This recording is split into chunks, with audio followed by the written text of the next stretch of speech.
돈키호테를 아십니까? 돈키호테가 그 소설의 주인공인데, 이 돈키호테는 과다망상의 주인공으로 여러 가지 해프닝을 벌이는 그런 글이 바로 세르반테스의 명작 돈키호테입니다. 이 작품은 우연히 쓰여진 것이 아닙니다. 어찌 보면 이 작가 세르반테스의 평생의 고난의 역작이라 할 수 있는 겁니다. 이 작가 세르반테스는 아주 가난한 집에서 태어나서 24살이 되는 때 먹고 살기 위해서 전쟁에 참가를 하게 됩니다. 그만 그곳에서 왼쪽 팔을 부상당해서 평생을 불구의 몸으로 살게 되어집니다.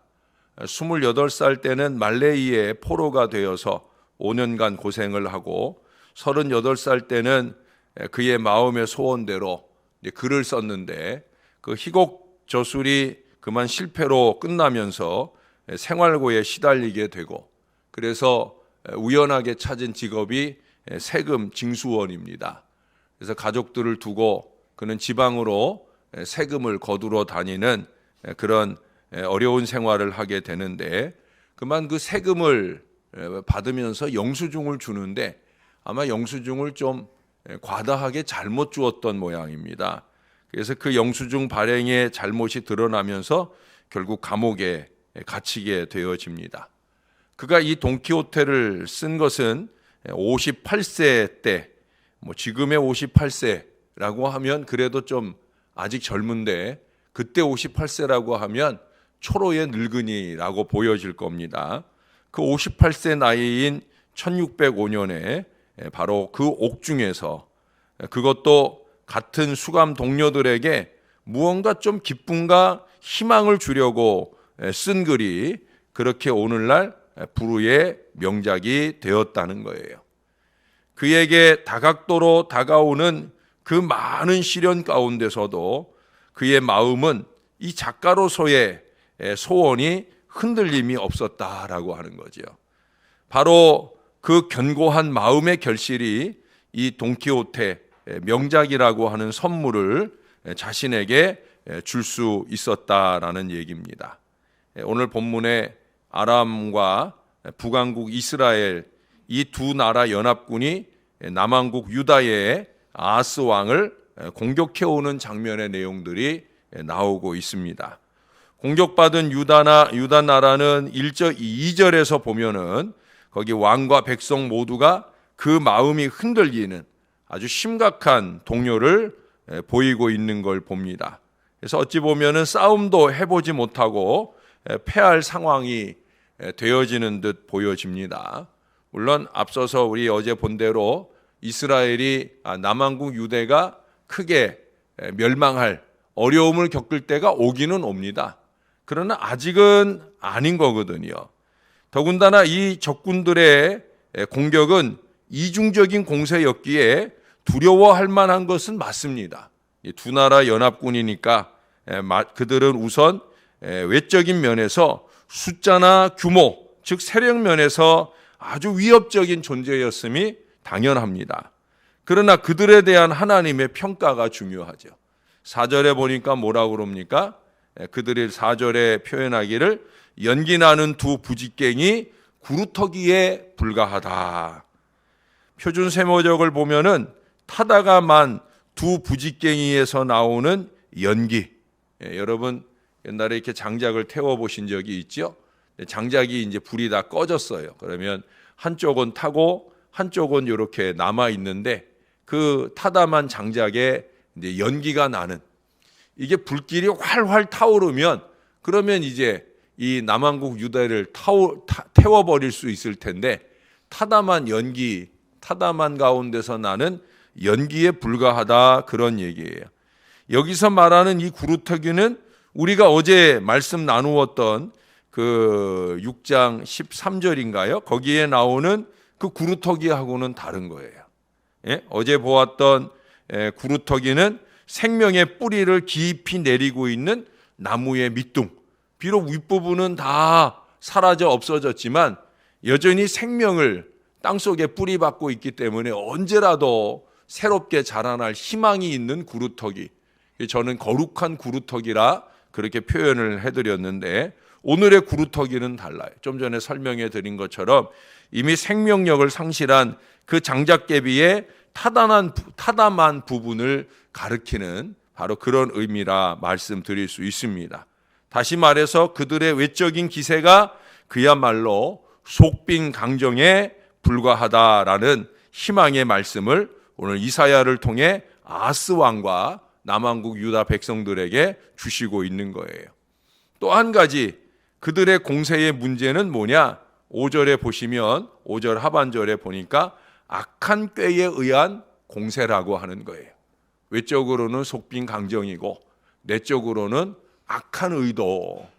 하나님은 이 마음의 악한, 마음으로 계획하는 모든 것이 악한 것, 하나님은 그것을 결코 기뻐하지 않으신다는 거예요. 그래서 여기 하나님께서는 7절에 뭐라고, 그들의 도모에 대한 평가를 뭐라고 내리십니까? 7절 하반절에 보세요. 그 일은 서지 못하며 이루어지지 못하리라. 할렐루야. 이게 하나님이 바라보시는 결과예요.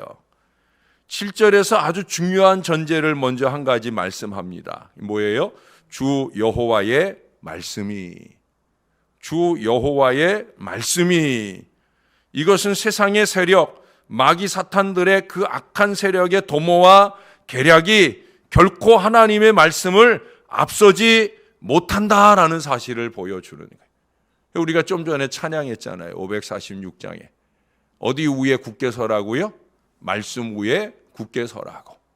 믿음의 사람들의 희망은 바로 거기에 있는 거예요. 이 하나님의 말씀 위에 굳게 서야 되는 거예요. 그러므로 그들이 아무리 거세게 다양한 고난 상황으로 위협해 온다고 할지라도 하나님의 사람이 택할 그 믿음의 태도는 뭐냐? 여기 4절 말씀에 보면 4단어로 설명을 하고 있어요. 처음 2단어는 긍정적인 면으로, 뒤에 2단어는 부정적인 면으로 우리에게 경고를, 선언을 해주고 있습니다. 첫째는 뭐냐? 4절에 보시면 삼가라 하는 말을 해요. 삼가며 그러죠. 삼가라. 두려움에 쫓겨서 충동적으로 행동해서는 안 된다는 거예요. 이 어려움이 왔다고 해서 거기에서 막 들레서 같이 그렇게 두려운 태도를, 어려운 태도를 보이면 안 된다는 거예요. 딱 먼저 정돈하라는 거예요. 그 다음 이어지는 단어도 마찬가지죠. 조용하라. 하나님을 믿음으로 평온하고 안정된 마음을 유지해라. 여러분 막 동요되는 마음으로 생각해내려고 하면 생각이 잘 안 될 때가 있어요. 마음을 먼저 조용하게 안정되게 할 때, 그럴 때 생각지 못한 생각들까지도 쏟아지게 되는 거죠. 4절 하반절로 넘어가면서 두려워하지 말라 하는 말을 3번째로 합니다. 여러분, 두려움은 믿음의 정반대입니다. 그리고 무엇보다도 거기 9절 하반절에 말씀하잖아요. 만일 너희가 굳게 믿지 아니하면 너희는 굳게 서지 못하리라. 굳게라는 말을 2번이나 반복해요. 굳게 믿지 아니하면. 이게 뭐예요? 두려워하면, 그러면 굳게 서지 못한다라는 말씀입니다. 그러니까 우리는 굳게 서지 못하게 되지 않도록 우리는 두려워하지 말아야 된다는 거예요. 마지막 나오는 단어는 뭐예요? 낙심하지 말라 하는 말이에요.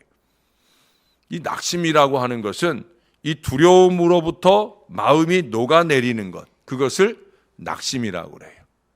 제가 전에 여러분들에게 공식 하나를 가르쳐 드렸는데 기억이 나시나 몰라요. 그게 뭐예요? 고난 더하기 의심은 낙심이고요. 고난 더하기 신심은 안심입니다. 다시 한번 말씀드릴게요. 고난 더하기 의심은 낙심이고요. 고난 더하기 신심, 믿음은 안심입니다. 믿습니까? 바로 이 4가지 단어가 우리에게 말씀하는 바가 그겁니다. 우리 믿음의 사람들이잖아요. 여러분 하나님 믿으시죠? 하나님을 굳게 믿는 이 믿음이 있으면 모든 고난이, 크고 작은 고난이 다가와도 안심, 굳게 서는 은혜가 임하게 되어진다는 거예요. 전자의 두 가지, 삼가는 것, 조용하는 것, 이것은 신앙인이 어떠한 상황에서든 가져야 할 믿음의 자세다라고 하면, 후자의 두 가지, 두려워함과 낙심이라고 하는 것은 불신앙의 전형적인 형태라고 말할 수 있다는 겁니다. 여러분, 두려움과 낙심은 불평이라는 형태로 나타나고요, 삼가하는 것, 조용하는 것은 감사하는 믿음으로 나타납니다. 그래서 여러분, 감옥과 수도원은 고립이라고 하는 점에서는 공통점이 있어요. 그렇죠? 감옥도 갇혀 있고요, 수도원도 어떻든 스스로 들어가서 그 안에 고립되어서 지내는 것이 바로 수도원이에요. 그런데 똑같이 고립해서 지내고 있는 것은 비슷하지만 그 내용에 있어서 차이가 있다는 거예요. 미국의 데이비드 소피 목사님이 이 차이에 대해서 아주 간단하게 이렇게 말했습니다. 감옥과 수도원의 근본적인 차이는 불평하느냐 감사하느냐의 차이입니다. 수감된 죄수도 수도자 같은 감사의 마음을 가질 때 감옥은 수도원으로 승화되어집니다. 반면에 수도자가 불평의 마음을 가질 때 수도원은 감옥으로 전락하게 되어집니다. 이해가 되시죠? 여러분, 믿음은 결코 불평이 아니에요. 어제도 말씀드렸잖아요. 불평하고 원망하는 인생은 믿음 없는 인생이에요. 감사하고 찬양하는 인생이 믿음 인생이에요. 그 마음이 삼가고 조용한 굳게 선 믿음으로 살아갈 때 우리는 얼마든지 감사하며 살 수 있어요. 그러나 믿음 없는 인생들은 뭐 조그만 것만 가지고도 그냥 요동하고 난리치며 불평의 어리석음을 끊임없이 이어간다라고 하는 거예요. 우리가 크고 작은 어려움으로 고립되었을 때 그때 감사하며 사는 사람은 이미 그 환경을 지배하고 승리하는 사람인 줄로 믿습니다. 우린 그걸 위해서 신앙하는 거예요. 우리는 그걸 위해서 새벽을 지키고 새벽을 깨우면서 하나님 앞에 매달리는 거예요. 똑같은 외압을 두려움과 낙심으로 불평으로 맞을 것인가, 아니면 삼가는 것과 조용한 믿음, 감사한 믿음으로 대처할 것인가에 따라서 완전히 다른 결과가 나타나는 거예요. 여러분, 만일 굳게 믿지 않으시면 정령이 굳게 서지 못합니다. 굳게 믿으셔야 됩니다. 굳게 믿어야 굳게 서고 굳게 서야 승리할 수 있다는 거예요. 여러분, 오늘 1절 하반절에 이 선지자의 선언을 한번 보셔요. 거기 보면 이런 말을 해요. 예루살렘을 쳤으나 능히 이기지 못하리라. 아람과 북이스라엘 연합군이 예루살렘을 쳤으나 능히 이기지 못하리라. 오늘 이사야는 믿음으로 이 선언을 먼저 하고 합니다. 이 선언은 우리의 서술 방식으로 하면 제일 마지막에 나와야 될 것 같은데 아니에요. 믿음의 사람은 하나님의 말씀으로 선언을 먼저 하는 거예요. 다시 말해서 이사야가 바라볼 때 이 싸움은 이기고 싸우는 싸움이라는 거예요. 그들은 능히 이기지 못한다. 그 반대는 뭐예요? 우리는 능히 이긴다. 이 선언을 먼저 하는 거예요. 이게 믿음의 마음이죠. 그게 이사야의 마음이고 이사야를 통해 주시는 하나님의 말씀을 믿는 저와 여러분들의 마음입니다. 여러분 잊지 마셔요. 우리는 이기고 시작하는 싸움을 싸우는 사람들이 하루의 시작도 마찬가지고요. 새해의 시작도 마찬가지입니다. 우리는 이미 이기고 싸우는 싸움을 합니다. 저는 여러분들에게 감히 선언하잖아요.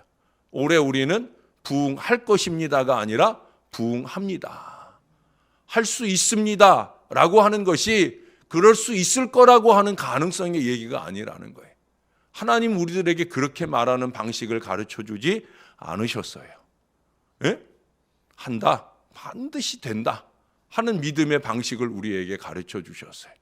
우리가 믿음에 굳게 서면, 그러면 우리가 믿으면 우리는 굳게 서는 역사를 반드시 이룹니다. 저와 여러분이 이 믿음으로 날마다의 새벽을 깨우면서 우리 주님의 귀한 역사에 힘있는 걸음에 제일 앞장서시는 우리 하나님의 사람들이 되시기를 예수님의 이름으로 간절히 축원합니다. 기도하겠습니다. 좋으신 아버지 감사합니다. 오늘도 우리가 가져야 할 것이 무엇인지 삼가며 조용한 감사하는 믿음을 가져야 하는 것, 두려워하지 않고 낙심하지 않고 굳게 서는 믿음을 가져야 하는 것 알게 해주시니 감사합니다. 하나님 아버지, 우리가 믿음으로 생각하고 믿음으로 말하고 행동할 수 있게 도와 주시옵소서. 우리 안에 부정적인 모든 것들을 예수의 이름으로 물리치게 도와주시고 우리는 예수의 긍정성을 가지고 주님이 말씀하시면 말씀 위에 굳게 서는 우리의 믿음만 지켜낼 수 있다고 하면 우리 하나님께서 평강하고 평강하도록 우리의 마음을 주장해 주실 뿐 아니라 그 평강한 마음으로 손대고 도모하는 모든 일들에 형통한 역사를 주시리라고 믿습니다. 개인적으로나 가정적으로, 교회적으로, 국가적으로 크고 작은 많은 어려움들이 오고 또 오고 있지만은 우리가 마음을 들리지 말게 하시고 더욱더 확고부동한 믿음을 가지고 승리할 그 역사를 열어갈 우리 하나님의 사람들 되어지게 은혜를 베풀어 주옵소서. 하나님의 영광을 향한 우리의 믿음이 한결같고 감사와 찬양으로 승리의 전진을 이어갈 때 주님이